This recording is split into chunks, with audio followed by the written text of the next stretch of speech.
Hi, everyone. Welcome back to another fantastic episode on the Unleashing Potentials podcast. I'm your host, Bernadette, and joining me today is Angelina. How are you? I'm doing well, thank you. I'm so excited to be a part of this journey that you're on and part of your podcast. Yeah, thank you for being here. So, where about are you tuning in from? Sure. So I live in the state of Texas, Lubbock, Texas, so West Texas area. Born and raised, never really ventured out much. Although now that I'm a little older and kind of an empty nester, I'm looking forward to more travel. That's awesome. That's really cool. And can you tell us what do you do there? Yeah, absolutely. I'd love to share. So I have worked in child welfare for the past 11, 12 years in different capacities. Initially, I started with the family and protective services. So, like child protective services, I did that the first 2 years of my professional journey here. And I just knew that wasn't my calling. You see a system that's broken, you see a system that you want to fix. And so I did a lot of soul searching, a lot of prayer, meditation, and then ended up in the foster care private sector side of things and did that for a little bit, training foster parents to become aware and more educated on what it meant to be a foster home, especially with the state of Texas, and did that for a couple of years, supervised and led that program, and then worked on more of the community side of things. Mhm. And I did that for a couple of years as well. And I work with primarily bio parents or relatives and kinship parents that wanted to prevent children going into the foster care system. And that's really where my heart was very passionate about. And then not but a couple of years, about 3 years ago, I was headhunted to come lead a foster care agency, one of the newer ones here in my area. And so I've been doing that for the past 3 years. Oh, wow. That's so amazing. I love that you're doing that. What is your story? What got you into doing the work that you're doing? Well, I think like many of us that are out here, um, it's just life Mhm. experiences. I probably should have been a child that had child protective services intervene in her family and growing up, but I didn't. I grew up under the umbrella of what happens at home stays at home. So we didn't talk about the things that were going at home. And looking at us growing up, I mean, especially myself, the oldest of a sibling group of four. So looking at me, I'm a compliant child. Uh, my clothes are clean. I look healthy. There's not any marks or bruises that are visible to you. And so I didn't ever bring any red flags. But through my life experience and just the whole journey, even into my adulthood, I experienced several things as far as childhood trauma, and that encompasses physical abuse, neglect, and sexual abuse. I did experience that. And as an adolescent, growing into um, your identity, because you start formulating an identity as you're growing, I struggled with that in my teens. I didn't know who I was. I didn't know if I was worth anything. I was Mhm. just really depressed. I was very depressed, and my parents didn't really know how to engage and help with that struggle. And so I started to become suicidal and struggled with that. And when I was 18 years old, I almost dropped out of high school, and I just lost. I feel like I was lost. I kind of felt like what happens after high school because you know the routine and the structure of your academic career as a young child into adolescence. But what happens after that? I'm 19 years old. Uh, Ended up getting pregnant at 19, got married, went through a divorce. My dad died with leukemia. So here I am, a single mom raising a toddler, and I'm 24 years old now. And after that, ended up in another relationship that was domestically violent, had a miscarriage.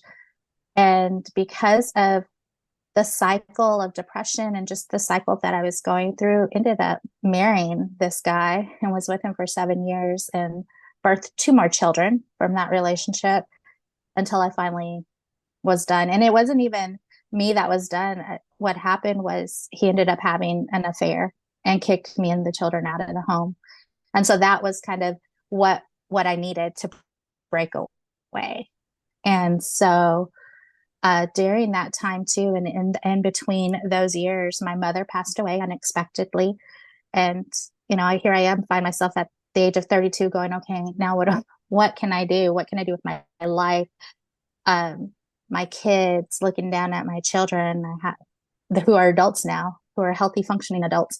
I'm like, what can I do to make a difference? Because at that time, I think my youngest was like 3 years old, and I'm just like, I can't keep living this life. And so that's when I went back to school. Thank God for the internet at that time, because that's when online school started happening. And it was something that I needed, and it was possible for me to get my bachelor's degree in psychology and then continue on into my master's. So I have a master's in human services. But I was doing all of that. I did get married again for the third time, and a lot of that was through necessity. I needed a safe person to keep the other person away, because there was still a lot of wanting to coerce me back into a violent relationship, and I just couldn't. And for the sake of my children and whatnot. And that's when I started my professional career. So I'm in my 30s now, graduated with my master's, and started my professional career. And that's when I started to see the cycles of my life that had imprinted on my children. So I saw my own daughter go through some very traumatic things in her, before she was even 11 years old. And at that point, I think because of the education, because of the training and development I went through working with child protective services and stuff, I was more aware and attuned to those things. And so when I saw it in my own child, it just broke me. It broke my spirit, and just trying to, I felt like a failure as a mother. I felt like this is the legacy that I'm leaving behind. And it just prompted me to want to do better. It prompted me to want to do more. Coming from the background that I came from as a child, I never saw myself married. I never saw myself having children, because I didn't want to pass that trauma on, only to end up passing the trauma on. And it really awoke something in me, especially just kind of walking my daughter through her journey. And I want to be able to be that person that I needed when I was younger. And so I started a podcast. I started a nonprofit. I'm looking to build a leadership program here in my area for women specifically. And so, and here I am working in this child welfare, because I want to have an impact in my society and in my community.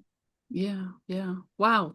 Thank you so much for sharing. Yeah, What a sure. powerhouse, powerful woman that you are, Thank you. and everything you've been through, and the way you're impacting your community and also the world. I want to thank you for that. Thank you. Yeah. Yeah, yeah.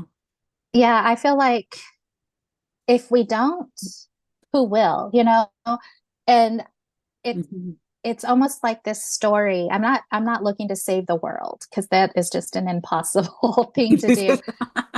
But I remember hearing a story, and I don't know if you're familiar, but it's called a starfish story, where a little girl is on the seashore, and there's just miles and miles of starfish that have been washed to shore. And one by one, she's picking it up, and she's throwing one in back into the sea, another one back into the sea. And this elderly man comes alongside her, and he's like, there's so many miles of starfish. There is no way you're going to make a difference. And she looks at the guy, and she picks up one starfish at her feet, and she throws that one back into the sea. And she's like, but I made a difference for that one. And so that's kind of my motto. I'm going to make a difference for who I am able to cross paths with, who I'm able to speak with. I want to leave a person feeling very encouraged and empowered when they meet me and when they leave my presence, because nobody remembers, what you do, what you say, but they remember how you make them feel. And that's what I want to do. Yeah, yeah, you're doing it for Mm-hmm. me as well. I see so much of myself and my story in your story. Mm. I was adopted. It was an international adoption, and there was abuse in the home, and social services and other authorities had to step in. while in the in the home in foster care and then the adoption home, I just felt that I was failed. I wasn't Mm. protected. That's why I can so relate to your story when it comes to that. Yeah, for sure. And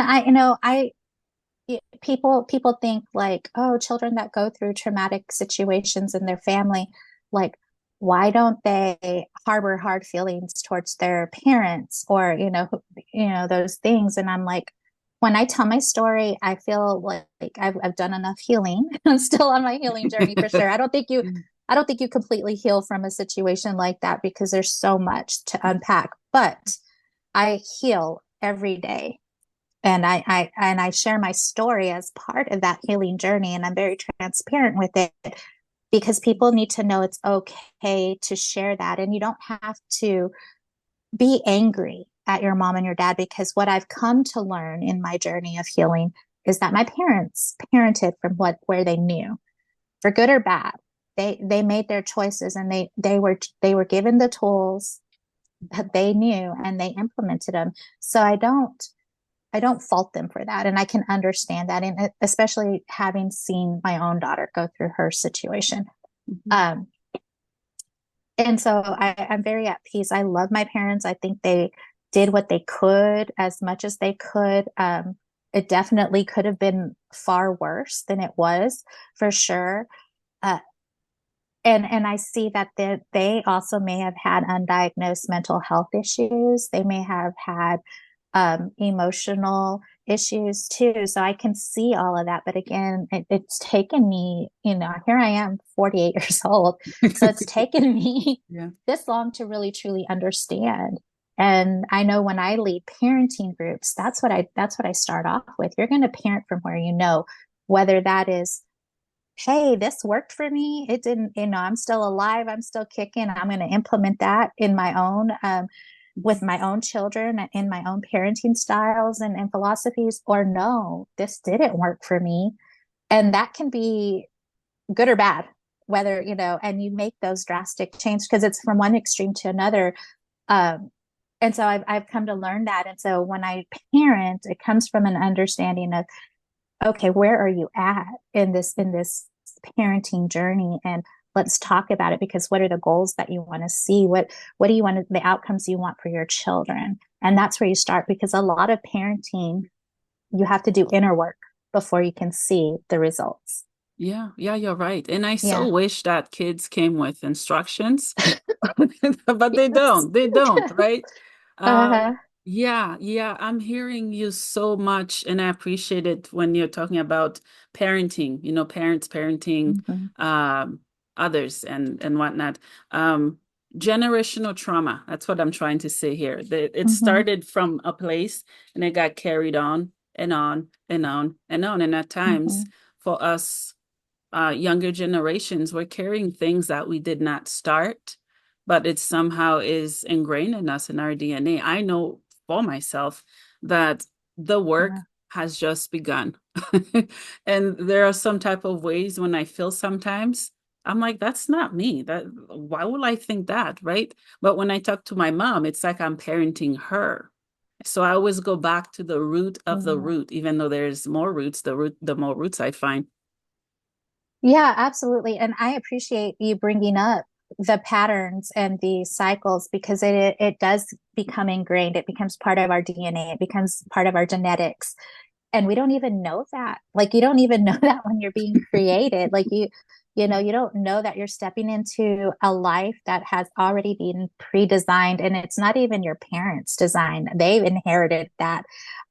So again, it takes a lot of becoming aware of who you want to be intentionally. And when I talk to people in parenting classes or parents, and I say, well, who do you want to be as a parent? Because if what we do, if we look at something and we're like, okay, this worked for me, then you're just taking on that persona of your mother or your grandmother or whatever, and you're implementing that. Not that that's bad, not that, because there's good things out there from, your family tree. But for those that want to see a dramatic change, Are you the parent that speaks to your child and says, this is my life that you're seeing? You can create a totally different life for yourself. What does that need to look like for you?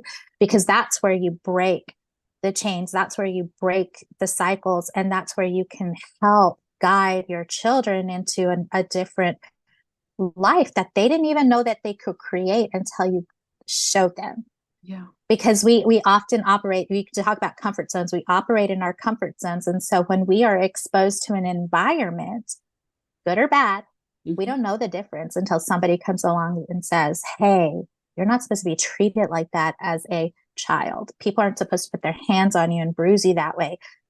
That's normal to us when we're exposed to it every day. Like, we don't know any different until somebody comes in and tells us different. It's the same thing with changing your life around. Yeah, yeah. And the worst type of poverty, I think, is Mm, silence.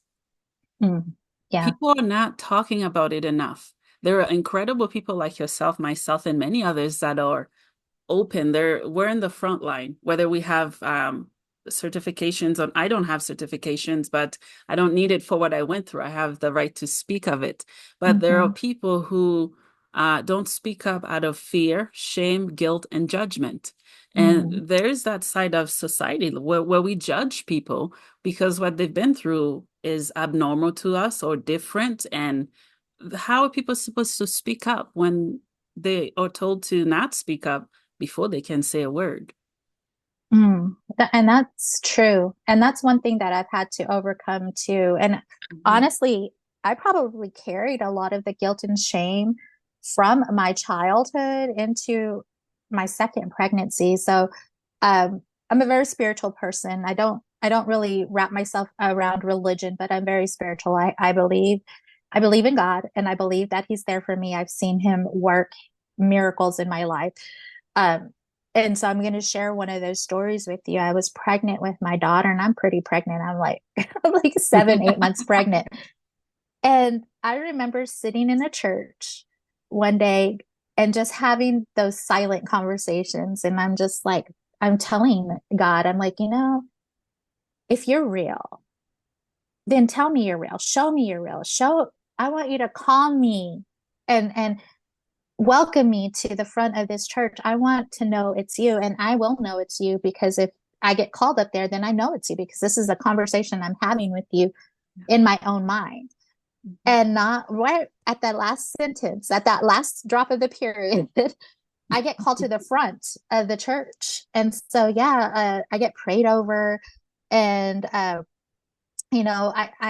prayed over. I fall in the spirit, and when I wake up, and I don't know if you've ever experienced this in your life or not, but the heaviness of guilt and shame, and Mhm. just the heaviness on your chest and just on your shoulders, your back, just the heaviness. When I woke up, it was almost like I was searching for that heaviness because it was no longer there. Like, it just was gone. And that's when I knew that the truth will set you free. So being able to start telling your story, however you tell it, the truth truly does set your soul and spirit and heart free, because it helps you overcome the things that have held you back for so long. So as children that come from trauma, we lack self-esteem, we lack self-worth, self-confidence. I mean, all the selves, we lack them. Yeah. But when you start speaking about those things that did happen to you, you start your healing journey, that no longer holds you back. And so then you are open, your eyes are open to the potential that you could be. And that's why I do what I do. That's why I say my story, and I say it. I mean, I speak it to as detailed as it needs to be, depending on the audience and whatnot. But I speak to that because I want someone else to know that they can too embrace their story. It doesn't build their identity. It doesn't define who they are, but it sets them free, and it's a platform. It's that big stepping stone that you step on to get to that next level. And you can continue to grow from that the more you become aware of who you are, who you want to be, and how you want your life to look. I love that. And that's the journey I've been on. And I think I'll be on Mm, it for a while. And sometimes all it takes is one person to save a life or two or more. It's just mm-hmm. us finding the courage to do that. Yeah. Yeah, yeah. So we have this in common. You got pregnant at 19, so did I. And it was challenging, it was hard and rewarding. It taught me lessons I wouldn't have otherwise learned if I wasn't pregnant. Yeah, I can agree with that because, like I said, coming from a very traumatic past, I was so hardened in my heart that I didn't want to share myself with anybody. I was the oldest of a sibling group of four, so I had to take care of little sisters. I had to Mm. be the second mom in the home, and mom wasn't there. Like those responsibilities and always being the example, always getting things right, like the unrealistic expectations that I had to live under were hard enough. And Yeah. so at the point of being 18, 19, I just wanted to be set free. Like I wanted to be me and not be just be able to mess up if I needed to mess up, just experience life. And I didn't see being married and having kids as part of that journey for me. Yeah. But I tell my three babies, and they're not babies, they're adults, but I tell them, I say, you guys were my saving grace because had I not had my children, who knows where I would have ended up? I would definitely probably wouldn't be here talking to you today. Yeah. um, and they did. I mean, because every time I was like, this is my legacy that I'm leaving behind, and I want different for them. And I was able to be a completely different mother than I experienced growing up to my children. I was able to be very present for them, loving to them. I remember speaking affirmations to them, so much so that when my daughter was, oh my gosh, she was like maybe 2 or 3, I remember telling her one time, you know, you're so beautiful. And she would look at me and she'd go, I know, it's so cute. Because again, I grew up always like looking at my self image and going, oh, all the ugly things you tell yourself when you're growing up. And for my little girl to be so little and so confident already and just who she was, it made my heart just so happy because I knew that was a change. Yeah. Yeah, that's awesome. Yeah. Yeah. So, thank you for sharing. What is Yeah. the name of your podcast and what do you talk Yeah. about? Yeah. So my podcast is called Good Morning Minute with Angelina. It's on Facebook, it's on YouTube, it's on Spotify. I think I have snippets of it on Instagram and then TikTok. I kind of promote through there just to keep it short and sweet. But Mhm. I started that podcast back in 2019 when COVID hit and all the depressing stuff was on social media. So I was like, Yeah. I Yeah. don't want to do this. I don't want to be in my house having to read sad stuff or depressing stuff. No, Mhm. and that was the turning point for me, because I was able to take the time, the slow down time, Mhm. as an opportunity to step into something else and share myself with the world in a different way. And so much like yourself, I started with just little, oh, I'm at a basketball game and I see my son, trying to make a basket and not being successful. So then I turn that into like a little minute of, hey, don't you walk in life and you're trying and trying to achieve something and you just don't quite get it. So what do you do to shift it around so that you do sink that basket? So I started out with little things like that, Yeah. with books, very much just kind of me behind the camera talking to everyone out there. And now here, just in this past fall Mhm. semester, I started doing interviews and expanding that. So I'm looking forward to continuing to grow it. I love it. I want to spread, positive affirmations and just Mhm. outlooks in life through that podcast. Yeah. Yeah, that's awesome. That's so cool. I love podcasting and podcasters and people. Yeah, that's really cool. Also, what is the main audience that you help? Is it women, families, men, or everybody? I love that question now because now I can confidently say I focus on women. I focus on women who are ready for change. Uh, you have to be at a point in your life where you are ready for change. And through my nonprofit, it's called Empower Her Steps, her being an acronym for Heal, Elevate, Rebuild, because I think you have to do that in order to change the outcomes in your life.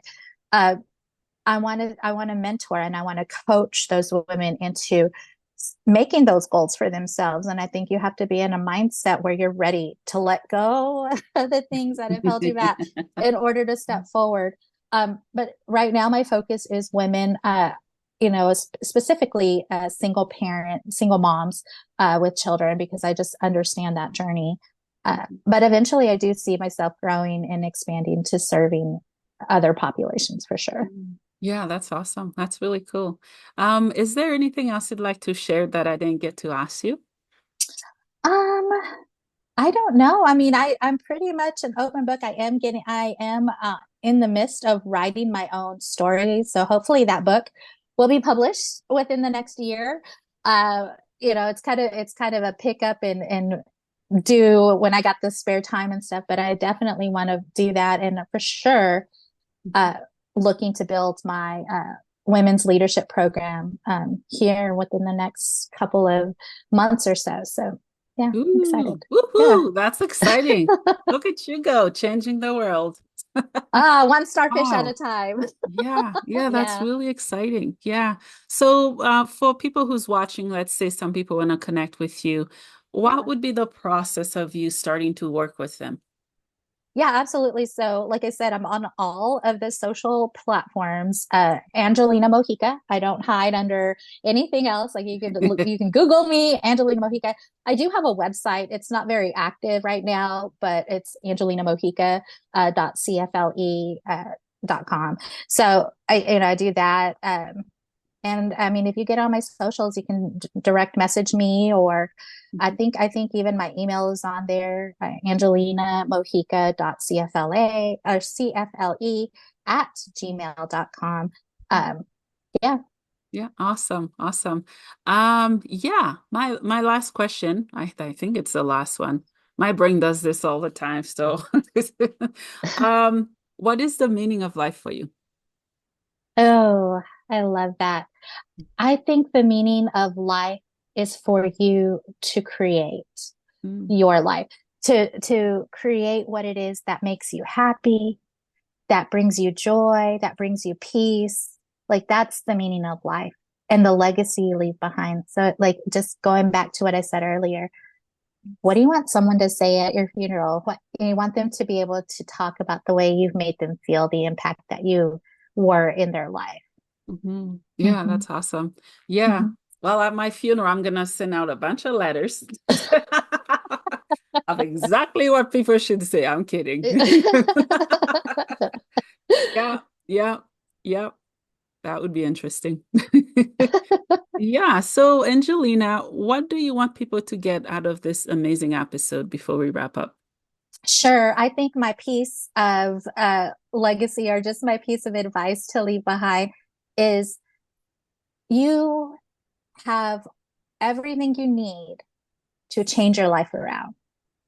And it doesn't require money. It doesn't require skills. It doesn't require education. Mhm. It just requires your desire to change. So beautiful. So beautiful. Thank you. Thank Mm-hmm. you so much for coming on the podcast today and for everything that you do, Angelina. Thank you. Yes. Thank you for the invite. You're welcome.